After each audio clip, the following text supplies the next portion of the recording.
আজকে যে বিষয়টা নিয়ে আলোচনা করব সেটা হলো আল্লাহর ভালোবাসা।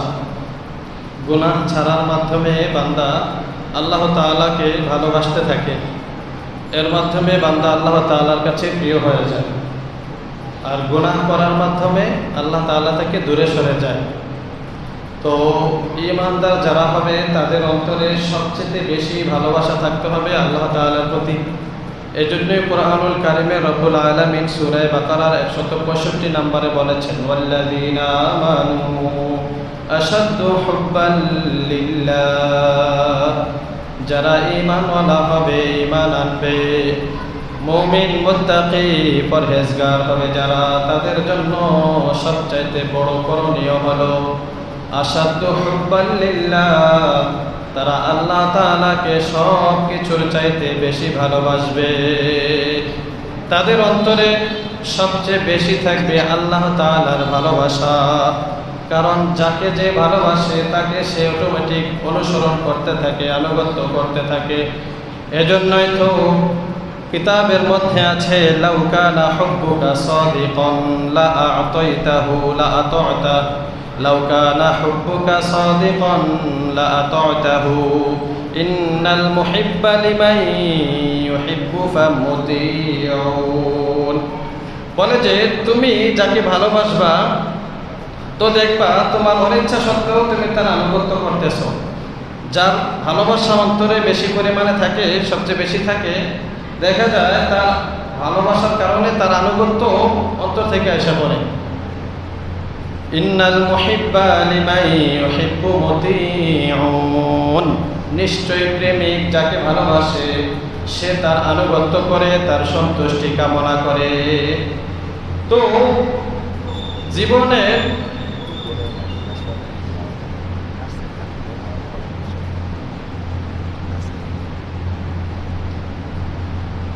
জীবনের মাকসাদ বা হায়াতের উদ্দেশ্যই হলো রেজায়ে মাওলা। রেজায়ে মাওলা মানে হলো আল্লাহ তাআলার সন্তুষ্টি। অর্থাৎ আমার জীবনে প্রতিটা কর্ম যেন আল্লাহর সন্তুষ্টি মোতাবেক হয়, এটা হতে হবে আমাদের উদ্দেশ্য, মাকসাদ। এমন কোনো কাজ যেন না করি যেটার দ্বারা আল্লাহ তাআলা নারাজ হয়ে যায়। তাহলে মুমিন বান্দা চাওয়া পাওয়া তার সারা জীবনের কর্ম এটাই থাকবে যে সে আল্লাহ তাআলার সন্তুষ্টি কামনা করে, আল্লাহ তাআলার ভালোবাসা চায়।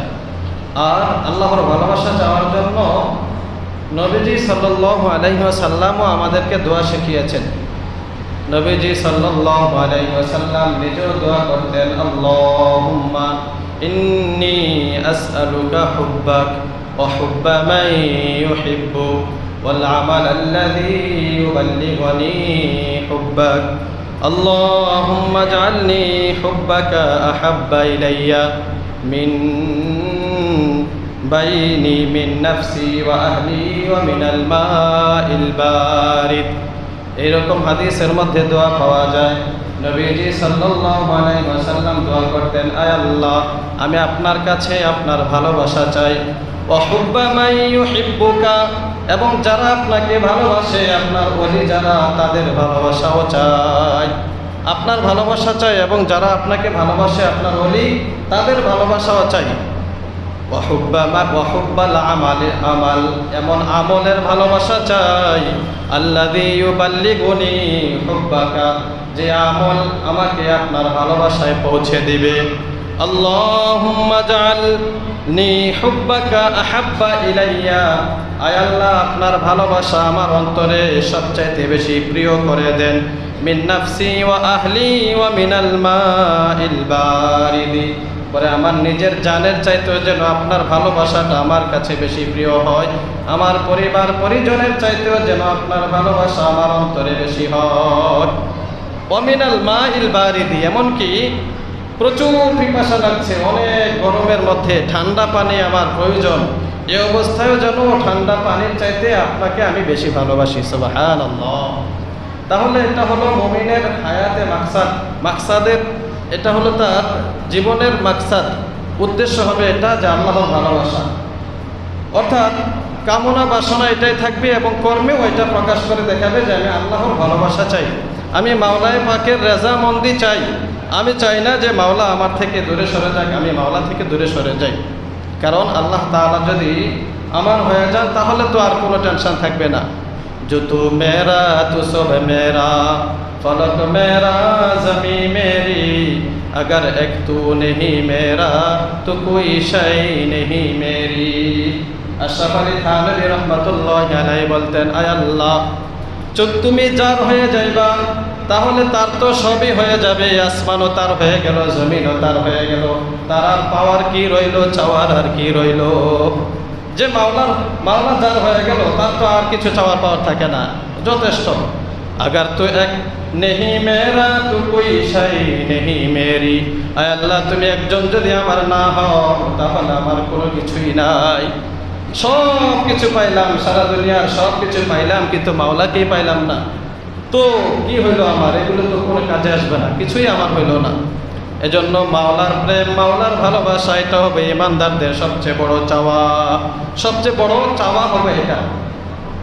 তো মাওলাকে পেতে হলে সর্বপ্রথম যেটা করা লাগে, গত সপ্তাহে আমরা যেটা আলোচনা করেছিলাম, গুনাহ ছেড়ে দেওয়া। গুনাহ ছাড়ার মাধ্যমে, নাফরমানি ছাড়ার মাধ্যমে মাওলাকে পাওয়া যায়, মাওলার ভালোবাসা পাওয়া যায়। পাশাপাশি ছোট বড় সব ক্ষেত্রে আল্লাহ তাআলার সাথে কথাবার্তা বলা, মানে যখনই যে কোনো সমস্যায় পড়ছেন তো আল্লাহ তাআলার সাথে একটু বোঝা পরামর্শ করে নেওয়া। গাড়িতে উঠছেন তো গাড়ির ড্রাইভার হেল্পার আপনার সাথে একটু খারাপ ব্যবহার করলো, আপনি আল্লাহ তাআলার কাছে একটু মনে মনে বলেন, আল্লাহ, আমার তো এখানে দোষ ছিল না, তারপর উনি আমাকে কথাটা বললেন। বাজারে গেছেন, ব্যবসায়ী আপনার সাথে খারাপ আচরণ করছে, তো আপনি আল্লাহকে বলেন, আল্লাহ, এখানে তো আমার কিছু করার ছিল না, আমি তো কিছু খারাপ কিছু বলি নাই, কিন্তু উনি আমার সাথে খারাপ আচরণটা করলো। বিপদে পড়ছেন, আল্লাহ, কঠিন অবস্থা, জ্বর খুব বেশি, অনেক বেশি অসুস্থতার মধ্যে আছি, ছেলেটা অসুস্থ, মেয়েটা অসুস্থ, স্ত্রী অসুস্থ, অনেক দৌড়াদৌড়ি করা লাগতেছে, মাওলা, টাকা পয়সা ওই পরিমাণ নাই, চিকিৎসা অনেক খরচ যাইতেছে। তো এই বিষয়গুলো আল্লাহ তাআলার সাথে বলতে বলতে আল্লাহ তাআলার সাথে একটা গভীর সম্পর্ক হয়ে যায়, সুবহানাল্লাহ, একটা মহব্বতের সম্পর্ক হয়ে যায়। জন্য বেশি বেশি করে মাওলা পাকের সাথে কথা বলা। মাওলা কিন্তু দূরে না, তিনি আমাদের খুব কাছে আছেন। সাহাবায়ে কেরাম এসে প্রশ্ন করেছিল, ইয়া রাসূলুল্লাহ, আইনাল্লাহ, আল্লাহ কোথায়? যদি আল্লাহ দূরে থাকে তাহলে আমরা জোরে জোরে ডাকবো, যদি তিনি অনেক দূরে থাকেন। আর যদি কাছে থাকেন তাহলে আস্তে আস্তেও ডাকবো। এক না, মাওলা কোথায়, উনি কি কাছে না দূরে? তো আল্লাহ তাআলা আয়াতে নাযিল করে দিলেন, ওয়া ইযা সাআলাকা ইবাদি আন্নী ফাইন্নী করিব উজিবু দাওয়াতাদ দাঈ ইযা দাআন ফালইস্তাজিবু লি ওয়াল ইউমিনু বি লাআল্লাহুম ইয়ারশুদুন। আল্লাহ রাব্বুল আলামিন সাথে সাথে জবাব দিয়ে দিলেন। রব্বুল আলামিন বললেন, ও নবী, যখন আপনাকে আমার বান্দা এসে জিজ্ঞাসা করবে, আমার বান্দারা আপনাকে জিজ্ঞাসা করবে আমার সম্পর্কে, তো ফাইন্নী করিব, আমি কিন্তু তখনও তার সাথে থাকি। সে জিজ্ঞাসা করে আমি দূরে নাকি কাছে, ও হাবিব, আমি তার কাছেই থাকি, আমি খুব বেশি দূরে না, একেবারে তার কাছে আছি। উজিবু দাওয়াতাদ দাঈ ইযা দাআন, যখনই বান্দা আমাকে ডাকে তখনই আমি তার ডাকে সাড়া দিয়ে দেই, আমি বিলম্ব করি না, আমি তার ডাকে সাথে সাথে জবাব দিয়ে দেই। ফালিয়াস্তাজিবু লি, অতএব আমার বান্দাও যেন আমার ডাকে সাড়া দেয়, আমি তো তার ডাকে সাড়া দেই। ফালিয়াস্তাজিবু লি ওয়া লিউমিনু বি, সেও যেন আমার ডাকে সাড়া দেয়, আমাকে বিশ্বাস করে। লাআল্লাহুম ইয়ারশুদুন, তাহলে সে হেদায়েত পেয়ে যাবে, পথ পেয়ে যাবে। তাহলে আমরা যখন মাওলাকে ডাকি, বিপদে পড়ে ডাকি, রাত 3টা 4টা, যখনই পেটে ব্যথা, মাথা ব্যথা, কোনো কষ্টে পড়ে ডাক দিলাম আল্লাহ, সাথে সাথে মাওলা আমার ডাকে সাড়া দিয়ে দেন। কিন্তু রব্বুল আলামিন আমাকে আপনাকে ডাকে, আমি আপনি সাড়া দেওয়ার সময় পাই না। ডাকতে থাকে তো মুয়াজ্জিনের মাধ্যমে, 5 ওয়াক্ত নামাজে ডাকে, কই আমি আপনি তো সময় পাই না, আমি আপনি ব্যস্ত থাকি, ঘুমের ঘরে থাকি, আমি আপনি ব্যস্ততার মানুষ, খুব ব্যস্ততা নিয়ে থাকি, দোকানপাট অনেক বেশি ব্যস্ততা, গাড়ি চালাতে হয়, বাড়ি পাহারা দিতে হয়, স্ত্রী সন্তানদেরকে দেখে রাখতে হয়, চাকরি করতে হয়, চাকরি না করলে পেটে ভাত আসবে না, পরিবারে খাবার জোগানো যাবে না, এজন্য চাকরির মধ্যে সময় দিতে হয়, ব্যবসার মধ্যে সময় দিতে হয়, দোকানপাটে বন্ধুদেরকে সময় দিতে হয়, খেলাধুলায় খেলার মাঠে বন্ধুদেরকে সময় দিতে হয়। মাওলা ডাকতেছে, তার ডাকে সাড়া দেওয়ার সময় হয় না। এই হলো আমাদের নাফরমানির অবস্থা। মাওলা প্রেমের দাবি তো এটা না। আরে একজন লোক আপনাকে ভালোবাসে, মহব্বত করে, আপনি যখন যা চান তা দেয়, আপনাকে কত টাকার সম্পদ দিয়ে রাখছে দেখেন। আপনি মনে করেন মাথা থেকে পা পর্যন্ত আপনার পুরাটা দেহে বডির মধ্যে কত কোটি টাকার সম্পদ। আপনার সন্তান, এক একটা সন্তান কত কোটি টাকার সম্পদ, গাড়ি বাড়ি নারী সহ আপনার কোনো কিছুর অভাব নাই। কিন্তু এত কিছু দেওয়ার পরেও মালিক আপনাকে ডাকতেছে, আপনি বলেন যে আমার সময় নাই। মুখে না বললেও কাজে এটাই প্রকাশ করতেছেন আমার সময় নাই। কারণ ঘুমাইতে হবে তো। ওই যে রাত 1টা পর্যন্ত, 12টা পর্যন্ত, 2টা পর্যন্ত ব্যস্ত ছিলাম খেলা দেখায়, তো এখন একটু ঘুম না ঘুমাইলে কিভাবে হয়? ফজরের সময় একটু ঘুমাইনি। এটা আমার জন্য আপনার জন্য গজবের কারণ। কারণ হাদিসের মধ্যে আছে রাত্রে আল্লাহ তাআলা ফেরেশতাদেরকে কয়েকটা ভাগ করে দেন, কয়েক ভাগে ফেরেশতাদেরকে পাঠিয়ে দেন। একদল ফেরেশতাকে পাঠিয়ে দেন যে ফজরের সময় হয় যখন, অথবা তাহাজ্জুদের সময় হয়, তো তখন তোমরা গিয়ে আমার নেককার বান্দাদেরকে উঠাই দিবা। এজন্য যারা মুত্তাকি এদেরকে ফজরের সময় এত জাগানোর জন্য খুব বেশি মানুষ প্রয়োজন হয় না, তারা এভাবে জায়গা দিতে পারে। আল্লাহ তাআলা ফেরেশতা নিযুক্ত করে রাখছেন। আপনি নিয়ত করে ঘুমান না যে আজকে ফজরের সময় অবশ্যই উঠবো, বা আল্লাহ তাআলার মহব্বত আর ভালোবাসা নিয়ে ঘুমান, দেখবেন ফেরেশতা এসে উঠাই দিবে। হাদিসে আছে ফেরেশতাদেরকে আল্লাহ রাখছেন একদল নিয়োজিত করে, তারা এসে উঠাবে, এই বান্দা ওঠো, আল্লাহর মহব্বতের জন্য উঠে যাও। আল্লাহ তাআলা তখন ফেরেশতার মাধ্যমে বান্দাকে ডাকতে থাকেন, ও বান্দা উঠো, আমার সাথে কথা বলো, তোমার কথা আমার বড় ভালো লাগে, আমার সাথে কথা বলো, আমাকে ডাকো। বান্দা তোর ডাক আমার কাছে বড় মধুর লাগে। উঠে যায় মুমিন মুত্তাকি বান্দারা, আল্লাহর প্রিয় বান্দারা আর ঘুমায় থাকতে পারে না। আর একদল ফেরেশতাকে নিযুক্ত করেন, এরা ওই সমস্ত নাফরমানদের ঘুমকে আরো গভীর করে দেয়। হাদিসের মধ্যে আছে তারা ওই ফেরেশতারা ওই নাফরমানদেরকে উঠতে দেয় না, যে নাফরমানেরা নাফরমানি করতে করতে ঘুমায়, অন্তরে রবের মহব্বত আর ভালোবাসা নাই, তো এদের ঘুম আরো চাপে, তারা ঘুম থেকে উঠতে পারে না। আপনি ফজরের সময় ঘুম থেকে উঠতে পারতেছেন না, তার মানে আপনার উপরে আল্লাহর গজব পড়তেছে। আল্লাহ নারাজ, গজব মানে রাগ, রাগ গুসা। আল্লাহ তাআলা রাগ থাকলে বান্দাকে দিয়ে নেকামল করান না। কোনো কারণবশত আপনি নামাজটা পড়তে পারছেন না, তো এটা মনে করেন আজকে একটু ব্যস্ত ছিলাম রে, এই জন্য মনে হয় নামাজটা পড়তে পারলাম না। না, ব্যস্ততার কোনো কারণ না, বরং আল্লাহ আপনার প্রতি রাগ ছিল, এটাই হলো মূল কারণ। যদি আল্লাহ আপনার প্রতি খুশি থাকতেন, ফেরেশতার মাধ্যমে কাজ সমাধা করে দিতেন, ফেরেশতার মাধ্যমে আল্লাহ তাআলা আপনাকে কাছে নেওয়ার ব্যবস্থা করে দিতেন, তো কাছে আসতে পারেন নাই মানে আল্লাহ তাআলা আপনার প্রতি রাগ করেছেন। এই অনুভূতিটা যখন আপনার ভিতরে আমার ভিতরে আসবে, তো দেখবেন অটোমেটিক আল্লাহর মহব্বত পয়দা হয়ে যাবে। আর মহব্বত পয়দা হলে আল্লাহ তাআলাকে মানা সহজ হয়ে যাবে। এই জন্য ভালোবাসাটা সবচেয়ে বেশি জরুরি, আল্লাহ তাআলার ভালোবাসা অন্তরে স্থাপন করা। তো বেশি বেশি করে রবের সাথে কথা বলা। আর একটা মাধ্যম হলো কোরআনুল কারীমের তেলাওয়াত করা। কারণ হাদিসে আছে যখন বান্দা কোরআন তেলাওয়াত করে তো রবের সাথে কথা বলে, সুবহানাল্লাহ। যখন কালামে পাকের তেলাওয়াত শুরু করে, কালাম এটা তো কোনো মানুষের লেখা না, এটা কোনো মানুষের কথাও না, বক্তব্যও না, বরং সরাসরি আল্লাহর কথা। সুবহানাল্লাহ। কত বড় মালিকের কথা, যে মালিক সারা বিশ্ব নিয়ন্ত্রণ করতেছেন, যে মালিক আমাকে আপনাকে খাওয়াইতেছেন, পালতেছেন, সব সময় দেখে রাখতেছেন, সেই মালিকের কথাটা এই কালামে পাক আমাদের সামনে হাজির। এটাকে আমরা কোরআন হিসাবে যেটাকে বলে থাকি। এই কথাটা আমি পড়তেছি আমার জবান দিয়ে, মানে আমি আল্লাহর সাথে কথা বলতেছি। সুবহানাল্লাহ। তাহলে আল্লাহর ভালোবাসার বড় একটা মাধ্যম হলো এই কোরআনুল কারীমের তেলাওয়াত করা। এর মাধ্যমে রব্বুল আলামিনের নৈকট্য লাভ করা যায়। আরও একটা আমল হলো সেজদা করা। হাদিসের মধ্যে আছে নবীজি সাল্লাল্লাহু আলাইহি ওয়াসাল্লাম বলেন, আকরাবু মা ইয়াকুনুল আবদু মির রাব্বি ওয়া হুয়া সাজিদ। বান্দা আল্লাহ তাআলার সবচেয়ে বেশি নিকটে চলে যায় কখন? যখন এই বান্দা আল্লাহর জন্য সেজদা করে। সুবহানাল্লাহ। বরং যখন সে সেজদায় চলে যায় তো আল্লাহর পক্ষ থেকে হাতে হাত দিয়ে, আল্লাহর কুদরতি হাত দিয়ে বান্দার মাথার মধ্যে, শরীরের মধ্যে মুছে দেওয়া হয়, বান্দা তুমি আমার খুব কাছে চলে আসছো, বান্দা তুমি আমার কাছে কি চাইবা চাও। সুবহানাল্লাহ। তাহলে এটা একটা ভালোবাসার মাধ্যম, একটা আমল, যে এর মাধ্যমে আল্লাহ তাআলা নৈকট্য লাভ করা যায়। বেশি বেশি করে নামাজ পড়া, অর্থাৎ আল্লাহ তাআলাকে সিজদা করা। তাহাজ্জুদের নামাজ গভীর রজনীতে, তো ফজর যারা পড়ি না তাদেরকে তাহাজ্জুদের বয়ান দিয়ে কি লাভ হবে? দেখেন রাতকে রাত তো আপনি আমি জাগতে পারলাম, কিসের জন্য জাগি? বিভিন্ন ভালোবাসা। যে যাকে ভালোবাসে তার জন্য রাত্র জাগে। সাহিরুল্লাহ আলী আছে কিতাবে, যে যাকে মহব্বত করে তার জন্য রাত্র জাগে। প্রেমিক প্রেমিকা তাদের অবৈধ মেলামেশা সম্পর্ক, দেখা যায় মোবাইলে কথা বলতে বলতে বলতে বলতে ঘন্টার পর ঘন্টা চলে যাচ্ছে, রাতকে রাত পার করে দিচ্ছে। মোবাইল প্রেমিক যারা মোবাইল টিপায় ব্যস্ত, এরা দেখা যায় 1 ঘন্টা 2 ঘন্টা 3 ঘন্টা 4 ঘন্টা চলে যাচ্ছে, মোবাইল টিপা শেষ হচ্ছে না, রাত না ঘুমায় মোবাইল টিপতেছে। খেলা প্রেমিক যারা, ও তারা খেলা দেখতে দেখতে দেখতে দেখতে রাত পার হয়ে যায়। এই যে পরশুদিন যেই রাত্রে এক দলের বিজয় হয়েছে, এটার মিছিল ফজরের আগ মুহূর্তে 3টা-4টার দিকে সম্ভবত, ওই সময় গভীর রাত্র, এই সময় তো সাধারণত জায়গা থাকে না, এই লোকেরা খুব বেশি চিল্লাপাল্লা চলছে। এর আগে আরেকদিন ফজরের আজানের সময় আরেক দলের বিজয় হয়েছে, ওরাও খুব বেশি লাফালাফি করছে, কিন্তু মসজিদে তো একজন খেলোয়াড়কেও দেখলাম না আমি।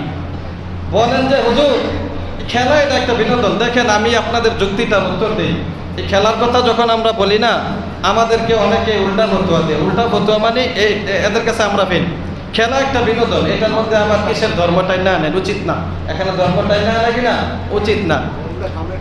আচ্ছা, এখানে ধর্মটাই না আনা উচিত না। আচ্ছা, এতটুকু কথা আমি আপাতত কয়েক সেকেন্ডের জন্য মানলাম। তো এই খেলা উপলক্ষে আপনি যে গভীর রাত পর্যন্ত চিল্লাপাল্লা করলেন, লাফালাফি করলেন, আনন্দ উল্লাস করলেন, কিন্তু ফজরের সময় দেখলাম পরশুদিন 14 জন মুসল্লি। কিন্তু যারা চিল্লাপাল্লা করছে, আমার বাসা থেকে তো আমি আওয়াজটা পাইছি, সম্ভবত এদিকে দোকানের সামনে এরা ছিল, কমসে কম কয়েকশো লোক তো হওয়ার সম্ভাবনা আছে। তো মসজিদে 14 জন আসলেন, বাকিরা ওইখানে লাফালাফি করলেন। আচ্ছা, এটা কি ধর্মের সাথে মিললো? খেলাটা না বললেন যে এটা ধর্মের সাথে টাইনা আনা ঠিক না, কিন্তু এটা তো ধর্মের সাথে টাইনা আনতে পারি যে আপনি ওইটা জায়গায় খেলা দেখলেন, আনন্দ উল্লাস করলেন, কেন আপনি নাফরমানের মতো মসজিদে আসতে পারলেন না? আপনার মতো বড় নাফরমানা নেই খারাপ কে আছে? রব্বুল আলামিন আপনাকে এত আদর করে মায়া করে ডাকতেছেন, আপনি মসজিদে আসতেছেন না, কিন্তু লাফালাফি করতে পারতেছেন। একটা এটা। দ্বিতীয় আর একটা বিষয়, খেলার জন্য যে একজন আরেকজনকে মেরে ফেললো, তো এটা কোন বিনোদনের মধ্যে পড়লো? কুমিল্লাতে এক দলের সমর্থক আরেক দলকে মেরে ফেলছে, এটা কি বিনোদনের মধ্যে পড়ে? এটার বিনোদনকে একজন আরেকজনে মেরে নেওয়া, তো এটা কেমন বিনোদন হলো? তো এই ক্ষেত্রে তো আমরা ধর্মটা না আনতে হয়, এক্ষেত্রে আমাদের ফতোয়া দিতে হয় যে এই জিনিস যেটার জন্য পাগল হইয়া তুমি আরেকজনকে মানলা, এই জিনিসটার প্রতি আসক্ত হওয়া হারাম। তখন তো আমাদের ফতোয়া দেওয়া আমরা বাধ্যতামূলক দিতেই হবে। তারপরে এই খেলার জন্য আনন্দ উল্লাস করতে গিয়ে নেত্রকোনা না কোন দিকে একজন এই উপরে ছাদের উপরে লাফালাফি করতে গেছিল, কারেন্টের শর্ট খেয়ে মারা গেছে, তো নিজের জান নিজে দিয়ে দিল। আরও একদিন একজন আত্মহত্যা করে ফেলেছে, নিজের জান নিজে দিয়ে দিল। এরপরে গতকালকে দেখলাম আরেকজন মিছিল দিতেছে, অমুক দলের সমর্থকরা হুঁশিয়ার সাবধান, রাস্তা বের হবি তো পিঠে চামড়া থাকবে না। এই যে দলাদলি মারামারি, এটা কোন বিনোদনের মধ্যে পড়লো? কত হুজুর খেলার মধ্যে ধর্মটাই না আনবেন না, এটা একটা বিনোদন। তো বিনোদনকে এটাকে বলে। আপনি একটু হাসি উল্লাস করতেন, মসজিদেও আসতেন, আবার নামাজ পড়তেন, মাঝে মধ্যে একটু হাসি উল্লাস করতেন বা আনন্দ করতেন, এটাকে বিনোদন হিসাবে বলা যায়। তো কিন্তু এই যে বিনোদনের নামে এইগুলো হচ্ছে, এটাকে কেমন বিনোদন বলে? তো প্রিয় ভাই, সব কথার এক কথা, আল্লাহর গজব আপনার উপরে আছে, আল্লাহর রহমত বা ভালোবাসা আপনার ভিতরে নাই। যদি থাকতো, আপনি ফজরের সময় ওই ইহুদি আর খ্রিস্টান একটা খেলোয়াড় জন্য আনন্দে উল্লাসে মেতে উঠতেন না, আর আল্লাহর ঘরকে খালি রাখতেন না, বরং আল্লাহর ঘরে আসতেন, ফজরের নামাজ আইসা মসজিদে পড়তেন। তাহলে বোঝা গেল আল্লাহর মহব্বত আমাদের ভিতরে নাই। আল্লাহর ভালোবাসা ভিতরে থাকাটা, এটা মুমিনের জীবনের মাকসাদ হতে হবে। ওয়াল্লাযীনা আমানু আশাদ্দু হুব্বান লিল্লাহ, ঈমানদারদের অন্তরে সবচেয়ে বেশি ভালোবাসা কার থাকতে হবে? আল্লাহর থাকতে হবে। আয়েশা সিদ্দিকা রাদিয়াল্লাহু তাআলা আনহা একবার ওই দেরহাম দান করবেন, দেরহাম এটাকে খুব সুন্দর করে পরিষ্কার করতেছেন। দেরহাম মানে রূপার পয়সা আর কি, রৌপ্য মুদ্রা, আগে তো এই রৌপ্য মুদ্রা ছিল, তো এটাকে খুব বেশি ধুইয়া মোচা পরিষ্কার করতেছেন। রাসূল পাক সাল্লাল্লাহু আলাইহি ওয়াসাল্লাম জিজ্ঞাসা করলেন, আয়েশা এটাকে এত পরিষ্কার করার কারণ কি? বলে যে, ইয়া রাসূলুল্লাহ, আপনি তো বলছেন যে বান্দা যখন দান করে আল্লাহকে সন্তুষ্টি করার জন্য, তো আল্লাহ তাআলা কুদরতি ডান হাত দ্বারা তার এই দানটাকে কবুল করেন।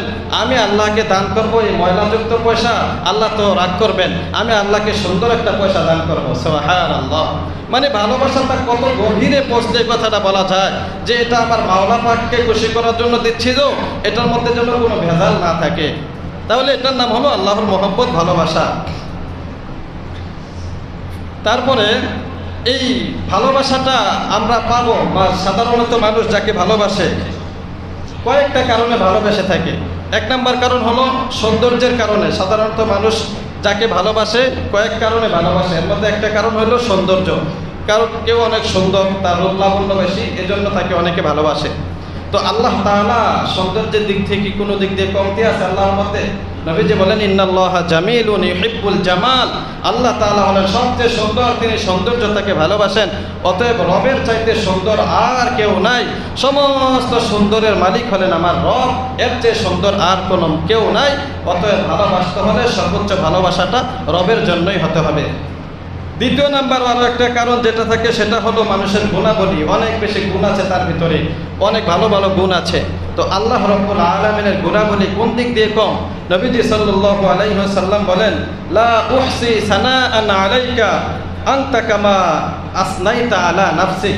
আয় আল্লাহ, আপনার প্রশংসা আমি গনে গনে আমি বর্ণনা করে শেষ করতে পারবো না। আপনি এত গুণাবলীর মালিক, আপনি এত গুণের অধিকারী, আপনার গুণ, আপনার গুণাবলী আপনি যেভাবে বর্ণনা করেছেন এটাই আপনি পারবেন, আপনার জন্য যথেষ্ট, আপনাকেই মানা আপনার গুণাবলী বর্ণনা করা। আমি আপনার গুণাবলী বর্ণনা বা গণনা করে শেষ করতে পারবো না, আপনি এত গুণের অধিকারী। তাহলে বোঝা গেল সর্বোচ্চ গুণের অধিকারী আমার মাওলা। ভালোবাসতে হলে মাওলাকেই ভালোবাসতে হবে। তৃতীয়ত, মানুষ সাধারণত যে কারণে মানুষকে ভালোবাসে থাকে সম্পদের কারণে। ধনী মানুষকে মানুষ ভালোবাসে, তার কাছ থেকে বিভিন্ন সময় সহযোগিতা পাওয়া যায়। তো আল্লাহ তাআলার চাইতে ধনী আর কে আছে? রব্বুল আলামিন তো বলেন ইন্নাল্লাহা গনিয়্যুন ওয়া আনতুমুল ফুকারা। রব্বুল আলামিন হলেন ধনী আর বাকি সব বান্দারা হলো ফকির। যত প্রধানমন্ত্রী হইতে সারা বিশ্বের যত বড় ধনী আছে সবাই হলো ফকির, আর আল্লাহ হলেন ধনী। তাহলে ধনী হিসেবে যদি ভালোবাসা লাগে, আল্লাহ তাআলাকে ভালোবাসা উচিত। 4 নম্বরে সাধারণত মানুষ যেটা কারণে মানুষকে ভালোবাসে, দান অনুগ্রহের কারণে। একজন আরেকজনকে অনুগ্রহ করে, দান করে, ভালো, তো এর দ্বারা সে তাকে ভালোবাসে। তো আল্লাহ রাব্বুল আলামিন আমাকে আপনাকে কত বেশি দান করেছেন, এগুলোর কি কোনো গণনা শেষ করা যাবে? এজন্য তো কোরআনে রব্বুল আলামিন বলেন ওয়া ইন তাউদ্দু নি'মাতাল্লাহ লা তুহসুহা। তোমরা যদি আল্লাহর নিয়ামত গণনা শুরু করো তাহলে এগুলো শেষ করতে পারবা না। নিয়ামতের গণনা শেষ করতে পারবা না। আল্লাহ তাআলা তোমাদেরকে এত বেশি নিয়ামত দিয়েছেন। তো এতগুলো বিষয় বা এত গুণের অধিকারী, এত সৌন্দর্য মণ্ডিত সুন্দর রব থাকতে আমরা আমাদের জীবন বিলীন করে দিচ্ছি অন্য কোনো মাখলুকের পিছনে, নাপাক গান্দা মাখলুকের পিছনে আমাদের জীবন ব্যয় করে দিচ্ছি। প্রিয় ভাই, রব্বুল আলামিনের কাছাকাছি যাওয়ার বড় একটা আমল হলো জিকির। জিকিরের মাধ্যমে শুধুমাত্র সুবহানাল্লাহ এটা বলার মাধ্যমে আল্লাহ তাআলার কাছে বান্দা কতটা চলে যায়। কিতাবের মধ্যে আছে, আল্লামা ইবনুল জাযারি রাহিমাহুল্লাহ, ওনার একটা কিতাব আছে, সেখানে আছে যে ইউসুফ আলাইহিস সালাম, উনি আল্লাহ তাআলা ওনাকে মিশরে রাজত্ব দান করেছিলেন, খাদ্য মন্ত্রণালয়ের দায়িত্ব দিয়েছিলেন। শুরুতে ওনার ভাইয়েরা ওনাকে কুয়ার মধ্যে ফেলে দিয়েছিল, সেখান থেকে ওনাকে মিশরের যেই মন্ত্রী উনি উঠিয়ে নিয়েছিলেন। তারপরে সেখান থেকে এক পর্যায়ে উনি খাদ্যমন্ত্রীও হয়েছিলেন, দায়িত্ব পেয়েছিলেন। তো ওনার যে ঘটনা সাধারণত আমরা অনেকে জানি, যখন ইউসুফ আলাইহিস সালাম জুলাইখার ঘরে ছিলেন, অর্থাৎ মন্ত্রীর ঘরে ছিলেন, মন্ত্রীর বউয়ের নাম ছিল জুলাইখা। জুলাইখা যখন ইউসুফ আলাইহিস সালামকে ফুসলাইলেন, সেখান থেকে ইউসুফ আলাইহিস সালাম নিরাপদে বের হয়ে আসছিলেন, অর্থাৎ কোনো অপকর্মে লিপ্ত হন নাই। যখন জুলাইখার স্বামী আয়েশা অবস্থাটা দেখছিল, তো ওই সময় আল্লাহ তাআলা ছোট্ট একটা বাচ্চা দিয়ে সাক্ষ্য দিয়েছিলেন। ছোট্ট বাচ্চাটা দোলনা শিশু ছিল, একেবারে কোলের শিশু, কথা বলতে পারে না, কিন্তু আল্লাহ তাআলা তখন ওই শিশুর জবান খুলে দিয়েছিলেন। সেই শিশুটা তখন বলে দিয়েছিল যে তোমরা দেখো, যদি ইউসুফের পিছনের দিক থেকে জামাটা ছিঁড়া থাকে তাহলে বুঝবা যে জুলাইখা মিথ্যা কথা বলেছে, ইউসুফ সত্যবাদী। আর যদি দেখো ইউসুফ আলাইহিস সালামের জামা সামনের দিক দিয়ে ছিঁড়া, তাহলে বুঝবা ইউসুফ মিথ্যাবাদী, জুলাইখা সত্যবাদী। এই কথাটা যে বলেছিল সে ছিল একটা দোলনা শিশু, একেবারে ছোট্ট শিশু। তো এই শিশুটা পরবর্তীতে ইউসুফ আলাইহিস সালাম যখন খাদ্য মন্ত্রণালয়ের দায়িত্ব পেলেন, খাদ্যমন্ত্রী হলেন, তখন অনেক লোক আসছিল ত্রাণ নেওয়ার জন্য, রিলিফের মাল নেওয়ার জন্য। এই শিশুটা তো তখন বড় হয়েছে। তো উনি আয়েশা বলতেছে, ইয়া ইউসুফ আতিনি মিম্মা আতাকাল্লাহ, হে ইউসুফ, আল্লাহ আপনাকে যা দিয়েছেন ধনভাণ্ডার, এখান থেকে আমাকে আপনি কিছু দান করেন। তো ইউসুফ আলাইহিস সালাম ওনার ম্যানেজার যে ছিল, দায়িত্বে ছিল, তাকে বললেন যে তাকে কিছু দিয়ে দাও। আতিহি, তাকে কিছু দাও। সোয়ান 100 মানে হলো 3 কেজি 600 গ্রাম। তো এই পরিমাণ সম্পদ তাকে দিয়ে দাও।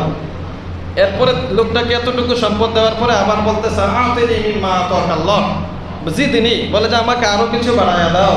এবার ইউসুফ আলাইহিস সালাম ওই ম্যানেজারকে আদেশ করলেন, ঠিক আছে তাকে আরো কিছু বাড়ায়া দাও। এবার উনি আবার 100 মানে 3 কেজি 3.5 কেজির মতো দিলেন আর কি। এরপরে আবার চাইলেন, আবার দিলেন, 3বার দিলেন, প্রায় 9 কেজির উপরে হয়ে গেছে, 10 কেজির উপরে।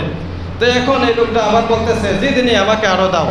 বলে যে কেন, তোমাকে একজনকে আমি এত দেবো কেন? তুমি দেখো না মিশরে দুর্ভিক্ষ দেখা দিয়েছে, এখন তো মানুষকে একজনকে এত এত খাবার যদি দিয়ে দেই তাহলে অন্যদেরকে কি দেব?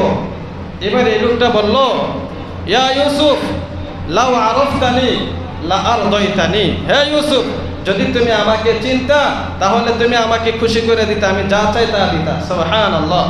বলে যে মানাংতা, তাইলে তুমি কে? এবার এই লোকটা জবাব দিল, আনাল্লাযী, আমি হলাম ওই লোক, শাহিদতু লাকা বিল বারাই মিন তুহমাতি যুলাইখা যাওজাতিল আজিজ, আমি হলাম ওই লোক, যেই লোক আমি তোমার পবিত্রতার ঘোষণা দিয়েছিলাম যখন তুমি জুলাইখার ঘরে ছিলা, জুলাইখা তোমাকে অপবাদ দিয়েছিল, আমি তোমার পবিত্রতার ঘোষণা দিয়েছিলাম, আমি হলাম সেই লোক। সুবহানাল্লাহ। বলে এজন্য আমি তোমার কাছে বেশি পাওয়ার দাবি রাখি। ইউসুফ বললেন, তাই নাকি? ঠিক আছে। এবার ম্যানেজারকে বললেন, তাহলে তাকে তুমি এবার এক মিরবাদ দিয়ে দাও, এক ইরদাব। ইরদাব একটা আরবি পাত্রের মাপ আর কি, যেটার মধ্যে প্রায় 105 মণ ধরে, 105 মণ। বলে যে এতটুকু সম্পদ তাকে দিয়ে দাও। কারণ কি? কারণ হলো আমাকে যখন জুলাইখা অপবাদ দিয়েছিল অপকর্মের ব্যাপারে, জুলাইখা বলেছিল যে ইউসুফ আমার সাথে এরকম খেয়ানত করেছে, তখন এই ছোট্ট বাচ্চাটা আমার পক্ষে সাক্ষ্য দিয়েছিল, এজন্য তাকে আমি এতটুকু সম্পদ দিয়ে দিলাম, যেহেতু সে আমার পবিত্রতা ঘোষণা করেছে। আল্লাহ তাআলা ওহী পাঠালেন, ফাআউহাল্লাহু তাআলা ইলা ইউসুফ আলাইহিস সালামের কাছে আল্লাহ তাআলা ওহী পাঠালেন, হে ইউসুফ, এই লোকটাকে তুমি এত বেশি দান করলা, যে লোকটা শাহিদ আলাকা বিল বারাতি মাররাতান ওয়াহিদা, মাত্র একবার তোমার পবিত্রতা ঘোষণা করেছে ও ইউসুফ, তাহলে আমার যেই বান্দা প্রতিদিন আমার পবিত্রতা ঘোষণা করে সুবহানাল্লাহ পড়ে, ফজরের সময়ও আমার পবিত্রতার ঘোষণা দেয়, সুবহানা রাব্বিয়াল আযীম বলে, সুবহানা রাব্বিয়াল আলা বলে, জোহরের সময় এরকম ঘোষণা দেয়, আসরের সময়ও ঘোষণা দেয়, মাগরিব এশাও ঘোষণা দেয়, নামাজের পরেও সুবহানাল্লাহ পড়ে, ও ইউসুফ, এই বান্দাটাকে আমি কি পরিমাণ দিব? সুবহানাল্লাহ। তোমার পবিত্রতা একবার মাত্র ঘোষণা করেছে, তুমি তাকে 105 মণ দিয়ে দিয়েছো অতিরিক্ত। সাধারণত এতটুকু মানুষকে দাও না, আর যে বান্দা আমার এত পবিত্রতা ঘোষণা করে আমি তাকে কি পরিমাণ দিব? সুবহানাল্লাহ। তাহলে নামাজের মাধ্যমে আল্লাহ তাআলার পবিত্রতা ঘোষণা হয়। যখন বান্দা রবের মহব্বত আর ভালোবাসা নিয়ে রবের সামনে দাঁড়িয়ে যায়, তো তার মাঝে রবের মাঝে ইশকের ঝড় তুফান বইতে থাকে, মহব্বতের ঝড় তুফান বইতে থাকে। আল্লাহ আর বান্দার মাঝে তখন পর্দা থাকে না, তখন সরাসরি বান্দা আল্লাহর সাথে কথা বলতে থাকে। সুবহানাল্লাহ। এই মহব্বত আর ভালোবাসা নিয়ে আপনি নামাজ পড়েন না, দেখেন জুমার নামাজ পড়ছেন, এরপরে দেখবেন আসরের সময় আসতে মন চাইবে, কারণ মহব্বতের টানে, ভালোবাসার টানে আপনাকে ঘরে থাকতে দিবে না। তো আরে একজন আরেকজনের জন্য পাগল হয়ে যায়, ভালোবাসার খাতিরে সে ঘরে থাকে না, বারবার তার ঘরের কাছে চলে যায়, প্রেমিকের ঘরের কাছে। ভালোবাসার মানুষটার ঘরের পিছনে গিয়ে ঘুরতে থাকে, জানালা দিয়ে খুঁজে, দরজা দিয়ে দেখে, দেখা যায় কোনোভাবে তার সান্নিধ্য পাওয়া যায় কিনা। তো আপনি রবের মহব্বত আর ভালোবাসা অন্তরে একটু জায়গা করে দেন না, পুরোটা অন্তরে বান্দার আর মাখলুকের ভালোবাসাটা খালি করে রবের ভালোবাসার মহব্বত ঢুকায় দেখেন, এরপরে আপনাকে মহব্বতেই মসজিদে টেনে নিয়ে আসবেন। রাবিয়া বসরির নাম আমরা শুনছি, এরকম মোটামুটি সবাই আছে এখানে। রাবিয়া বসরি রহিমাহুল্লাহ, আল্লাহর একজন ওয়ালিয়া ছিলেন, মহিলা। রাবিয়া মানে চতুর্থ, ওনার বাবার উনি চতুর্থ সন্তান ছিলেন, সেই হিসেবে ওনাকে রাবিয়া বলা হতো। তো বসরি মানে বসরা, ইরাকের একটা এলাকা বসরা, ওইখানে ওনার জন্ম ছিল 95 থেকে 99, এর ভিতরে 99 হিজরিতে ওনার জন্ম। তো এই মহিলাটা আল্লাহ তাআলার প্রেমিক। কতটা প্রেমিক ছিলেন, বলে যে এই মহিলা ওই বন্যা বা এরকম একটা দুর্ভিক্ষ এলাকাতে মহামারী দেখা দিয়েছিল, যার কারণে হারাই গেছিলেন। হারা যাওয়ার পরে রাস্তা থেকে একজন মানুষ ওনাকে নিয়ে গেছে, ছোটবেলা নিয়ে এটাকে বিক্রি করে দিয়েছে। আগে তো মানুষ বেচা কেনা হয়তো, গোলাম বাদী হিসাবে উনি একজনের ঘরে ছিলেন। যখন একটু বয়স হতে লাগলো, রাতের বেলা যখন ওনার কাজ সব শেষ হইতো, তো যখন ওনার মনিব ঘুমায় যাইতেন, রাতের বেলা উনি জায়নামাজ বিছাইয়া মাওলা পাকের সামনে দাঁড়ায় যাইতেন। সুবহানাল্লাহ। এই আমলটা ছোটবেলা থেকে রাবিয়া বসরি করতেন। সারাদিনের ব্যস্ততা শেষে রাতে রবকে সময় দিতেন, দিনের বেলায় ওনার মালিককে সময় দিতেন, আর রাতের বেলায় রবকে সময় দিতেন। একদিন রাত্রে ওনার মালিক দেখতে পেলেন যে রাতের বেলা ঘরের মধ্যে কি একটা আলো দেখা যাচ্ছে, কিরে ওই ঘরেতে শুধুমাত্র রাবিয়া থাকে, এত আলো কেন? তো যাই দেখলেন রাবিয়া সেজদায় পড়ে আছে, তার থেকে আসমান বরাবর একটা কি যেন আলো দিয়ে রাখছে। সুবহানাল্লাহ। এই রাবিয়া বসরি কালো কুসরি বা সাধারণ একটা মহিলা ছিলেন, বিবাহ বসেন নাই। ওনাকে বিবাহের প্রস্তাব বিভিন্ন জায়গা থেকে দেওয়া হয়েছিল, পরবর্তীতে যখন ওনার প্রসিদ্ধি ছড়িয়ে ছিটিয়ে গিয়েছিল, কিন্তু উনি বিবাহ বসেন নাই। বলেন যে আমার অন্তরে একজনের ভালোবাসায় আমি দিয়েছি, এখন অন্য কারো ভালোবাসা এখানে দেওয়া সম্ভব না। সুবহানাল্লাহ। আল্লাহ পাকের ভালোবাসা আমার অন্তরে ভরে গেছে, তো এখন অন্য কারো ভালোবাসা ঢুকানোর আর কোনো চান্স নাই। এই রাবিয়া বসরি ওনার জীবনটা এরকম উৎসর্গ করে দিয়েছেন। এরকম হাজারো ঘটনা আছে আল্লাহর ওলি এবং ওলিয়া, পুরুষ মহিলা। আমরা তো মনে করি মহিলাদের আর কোনো কাজ নাই, শুধুমাত্র মনে হয় যে ঘরের কাজ আর স্বামীর খেদমত, এই বাস। অথচ এক একটা মহিলা কত বড় আল্লাহর ওলি ছিলেন। বড় বড় মহিলাদের জীবনী পড়েন না, সাহাবায়ে কেরাম থেকে নিয়ে আল্লাহর নবী সাল্লাল্লাহু আলাইহি সাল্লামের স্ত্রী মেয়েদের থেকে নিয়ে, আমরা তো কয়েক জুমা আগে হযরত ফাতেমা রাদিয়াল্লাহু তাআলা আনহার জীবনীও আলোচনা করেছি। তাহলে মা বোনেরাও এক্ষেত্রে পিছিয়ে থাকে না, আল্লাহর ইশক ও মহব্বতের ক্ষেত্রে মা বোনেরাও আগায় থাকা যায়। এজন্য আমাদের সবার ভিতরে রব্বুল আলামিনের ভালোবাসাটাকে গালেব করা চাই। সবচাইতে বেশি ভালোবাসতে হবে আমার রবকে। আল্লাহ তাআলা আমাদেরকে এগুলো কথাগুলো বোঝার এবং আমল করার তৌফিক দান করুন। আমিন।